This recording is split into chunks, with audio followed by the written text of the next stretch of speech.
Alright, my nigga, today we are going to be watching 3 true ding-dong ditch horror stories, my nigga. This shit's supposed to be scary.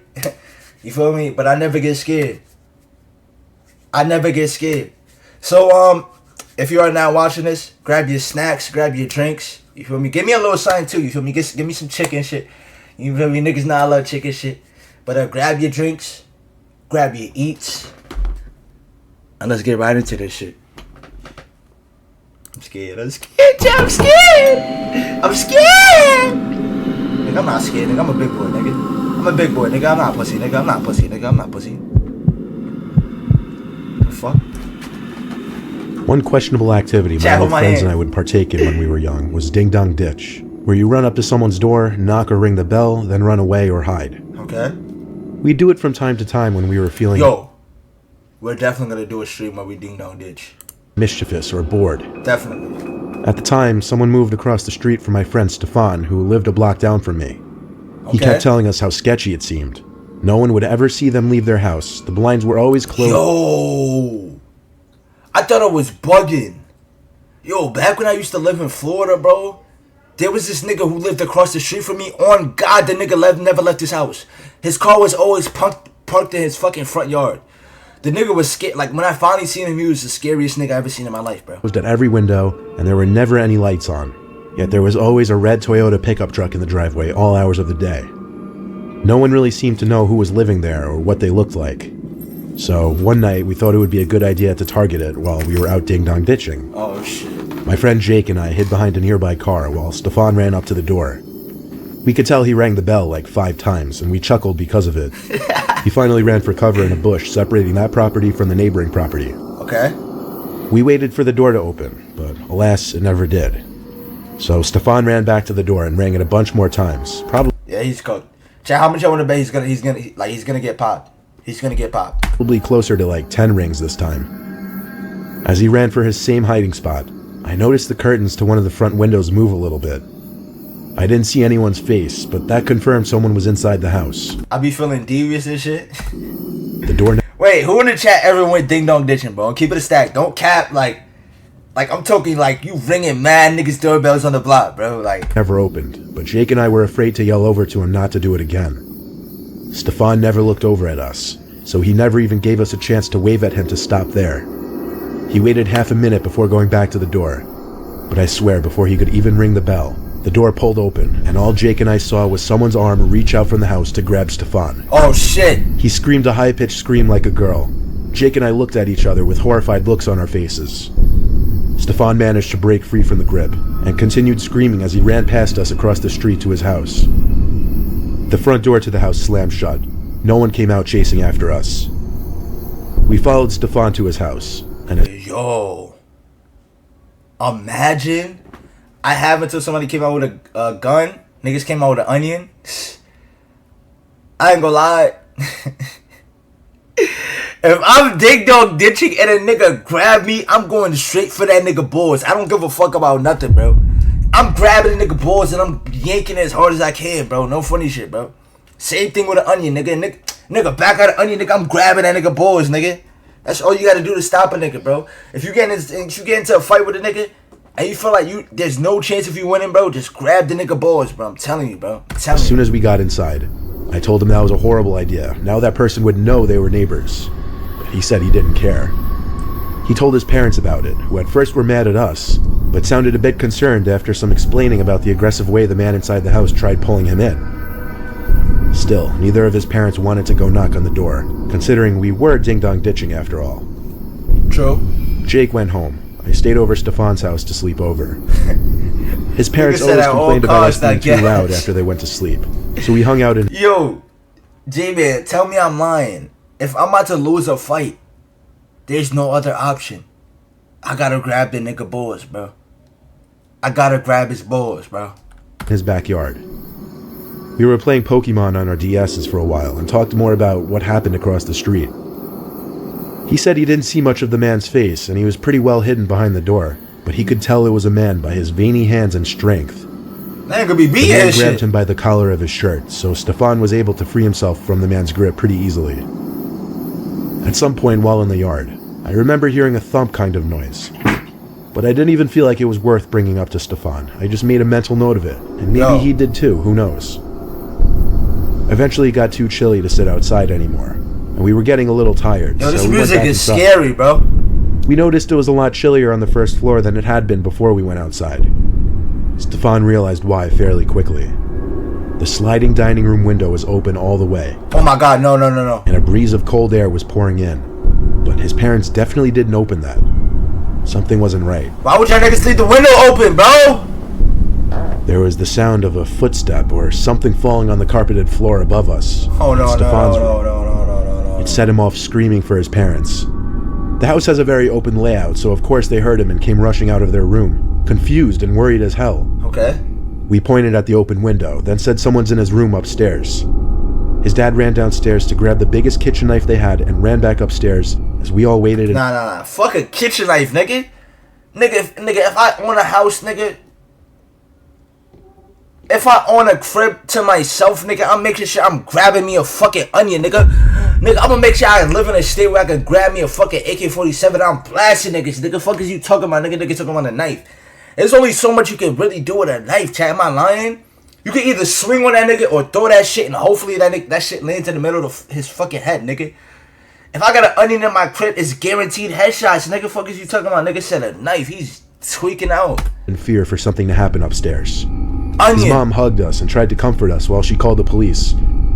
Stefan's dad started to scream. Not like a scared scream or a scream out of pain, but more so an angry scream. Grown man screaming. We waited downstairs until the cops showed up, and they went up to Stefan's room. What actually happened is so disturbing. As anyone could guess, the break-in point was the window. Stefan's dad checked his son's room and heard something in the closet. Upon opening it, someone tried to lunge at him, but he immediately got one good stab in the person. Good shit. What we found out minutes later was that it was the neighbor from across the street. How we knew was because Stefan instantly recognized the white sleeves he was wearing and the scabs on his hand. Yo! The man was as scary looking as we imagined. Stefan's family got a restraining order against the man and refused to live across the street from him any longer. They moved within a few months to a house in the same town.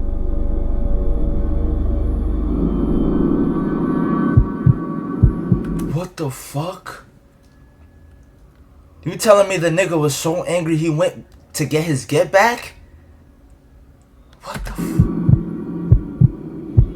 the fuck? This is a story that happened a few days ago. My friends and I really like to... This shit got me scared to ding dong ditch. No funny shit, mom.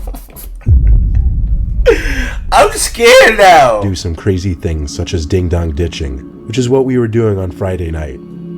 I'll refer to my friends as C, B, E, A, and Ben. There was this one corner house on an opening to a cul-de-sac. My friend E said I should ring the bell. So I did it because I was not the kind of person to not do something just because I might get in trouble for it. So I walked up to the stoop and knocked on the door and ran. We ran maybe 3 houses down behind a car so we could still get a good view of the house we just did. The guy came outside, walked around, and I think spotted either myself, E, or Ben. So he screamed, "Hey," at us. Nah, that's the best part of ding dong ditch and watching a person's reaction. Even though it's mad risky and shit, you might end up getting back, but it's like you just gotta see the nigga walk outside looking clueless and shit. Like, you just got to, bro. And we ran like normal if this happened. We all laughed it off like we usually would. Then we all agreed like a bunch of idiots that we would do the same. First off, why the fuck does he keep doing this even though he just went through that traumatic ass experience, gang? Your man's almost got snagged up by some grown ass man with some weird ass shit on his hands. You telling me you're gonna keep doing ding dong ditch? House again. So we walked around the street to the house. Some niggas is just stupid, chat. That's what I realized, I bro. didn't, because I just did like the last 3 houses. So we all agreed Ben should do it. So there went Ben up to the door, knocked, and ran. C, B, and A were on the corner of the street along with Ben after he rang, while me and E were behind a car right across the street from the house. It was like he was waiting right at the door, because only about 5 seconds after Ben rang the bell, he came sprinting outside. He got to the bottom of his driveway and screamed, "Hey, come here. Come here now." That was my cue to run, so I sprinted as fast as I could to the corner and around the block. I kept on sprinting until I caught up to Ben, C, A and B. Nah, he's the back door. We had walked about the whole street gathering our thoughts when A pointed out that E was missing. We all looked at each other, obviously very worried for him. We called him and he picked up out of breath and was demanding us to go back to the house because he was chasing him. So we went about halfway down the street, still on the phone with E, and then he dropped the bomb. The man had a gun. Oh. We knew this because E said he heard the man scream, "I'm gonna blow your fucking brains out." Oh. I actually began to tear up, and we were all very worried for E. What? After about 5 minutes of E telling us to go back to the house, we made it to A's backyard and waited for E to make it back. He was saying he was very close, so we walked out of the backyard and there he was. We all hugged him and were so grateful he was okay. We all went to A's backyard afterwards to talk about what happened. What the fuck? The first thing E said was that he got the whole thing on video. Okay, so good. he showed us. This is real? Yo, I thought this shit was cap, nigga. Nah, that little nigga out though. That he got the whole thing on video, so he showed us. I ain't gonna lie, that little nigga was out, nigga.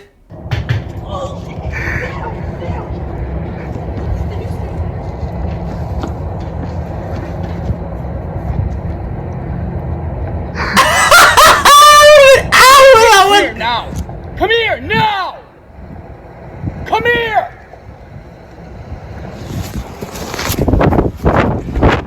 Oh, now the nigga out. Run, nigga, run! Nah, this nigga's some slow fat nigga. You can just hear by the way he breathing, nigga. I ain't gonna lie, he would have been cooked, bro. He would have been cooked, bro. I ain't gonna lie, bro. He's cooked. He's done. Nigga like this. Now I gotta run that back. He got the whole thing on video, so he showed us. Now I gotta go ding dong dishing. The thing about ding dong dishing nowadays, chat, is like everybody has a fucking ring light on their door. So it's like, even if you do that shit, you're gonna get caught on cam regardless, bro. It's like, it's not even fun no more, my nigga. Niggas is being too serious and shit. I understand niggas need the security, but it's like, a nigga can't ding dong dish no more. Yes. That little nigga was out.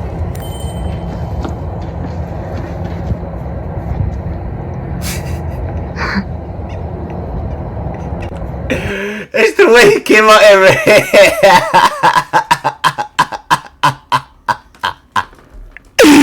Yo, nah, I ain't gonna lie. I would have busted out and started dying laughing, nigga. Why he running like that?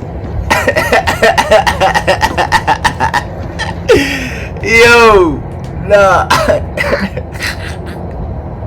Hey, come here now! Come here now! Yo.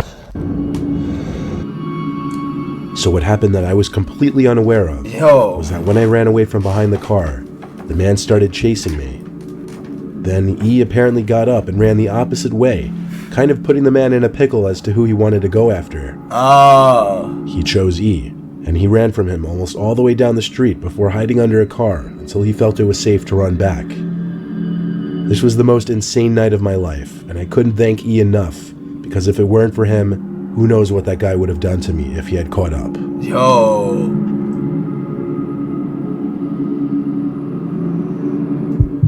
This is scary as shit, my nigga.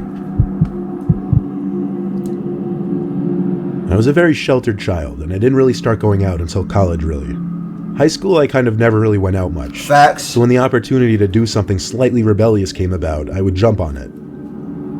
My cousin Rob, who was infinitely cooler than me, would hang out with me in my days Nigga said infinitely cooler than me. before college. Yeah, He'd always be down to go out and get into trouble. There was this one time he called me and told me to meet him at his house. We'd be going ding-dong ditching. I brought along my flashlight just because it was dark and there weren't many streetlights in my old neighborhood. He also brought along 2 walkie-talkies and handed me one. Houses were also a little further between than the Walkie-talkies typical is tough. suburb. Rob Come here lived now! on the road, yelling things. I don't hitting get why stop niggas signs say with that his like I'm gonna hands. actually come to He you, always had a dickhead. lot I'm more gonna keep energy. running, stupid nigga. You better catch me. We veered off You better the street, catch me, cut through nigga. some trees onto someone's You property. better catch me, nigga. There was nothing but a single walkway lamp on. This nigga's stupid. He really No think I'm gonna lights on come just inside because you're or telling me outside to the come? house. Alright, that's not Rob the told me to shit, run but around y'all back and wait understand what for I'm his saying. signal to ring the backyard bell. He was trying to make the homeowner run back and forth, not knowing where to go. He tested the walkie-talkies, and they were all good. What are I these waited in the scary? backyard What of the is property. this? It was extremely These dark. scary and quiet ass back houses. there. To be honest, I was really scared. Rob gave the go-ahead to ring right after he rang the bell a bunch of times. Bro, I am not He rang coming it twice, back. then ran for cover behind a bush. I waited in that bush and walkie-talkied Rob, seeing if anyone had come out front. Negative. I told him it was looking the same in the back. After a minute, he told me to go to the back door. I looked into the huge back window to see if I could see inside. There was this tall-looking piece of furniture right in front of the window. Okay. And there was this red flashing light in one corner of the room. That was about all I could see. Rob rang the bell a bunch of times again. I heard it from where I was crouching. GG's. It was my turn. I rang the bell a couple times, which yes, had a different sound so you could distinguish the two. I ran back to my bush and waited again. Rob said over the walkie-talkie that nothing was happening. It was the same on my end. Why wasn't anyone answering? Okay. But I did think I could see something moving from inside the window, though. Yeah, these niggas is dead. Something small. I told Rob over the walkie-talkie. He said I should just check it out with my flashlight. So, trying to be cool, I did. Trying to be Flicked on the cool? light as I got closer to the back window. And when the light shone through the window, it revealed that tall object on the other side of the window wasn't a piece of furniture. It was some creepy-looking smiling man. And the thing I saw moving was his waving hand. He walked away from the window at an unsettlingly quick speed and arrived at the back door. He opened it and started approaching me with this horrific speed-walking kind of pace. What? As he was asking me to come Nigga, inside. run! I dropped the walkie-talkie and screamed and ran for Rob. He met me in the front of the house, and we saw the man from the back quickly approaching the two of us in the same speed-walking pace. What made it even worse was he didn't say anything else. We ran back to Rob's house, whose parents were already asleep, Nigga, run! catching our breath in his basement, when the beep of the walkie-talkie went off.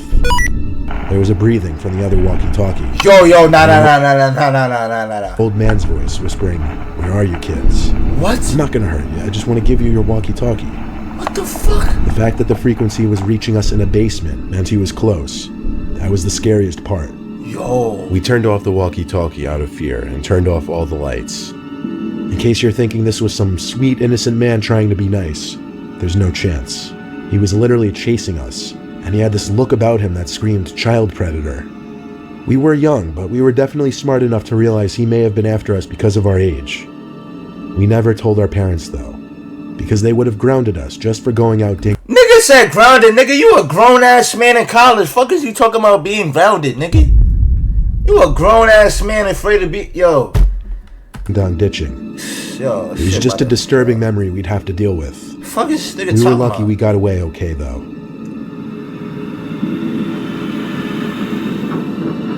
Yo. I'm not gonna lie, I was thinking about going ding dong ditching. But after watching this video, I'm a little scared, my nigga. I'm not pussy though, but I'm just a little scared. I'm scared. I don't know what's in store for me now. Like, I don't know what's in store for me. If you enjoyed the video, my nigga, smash the W's in the chat, my nigga. Like, comment, subscribe. And I'm out this bitch, man.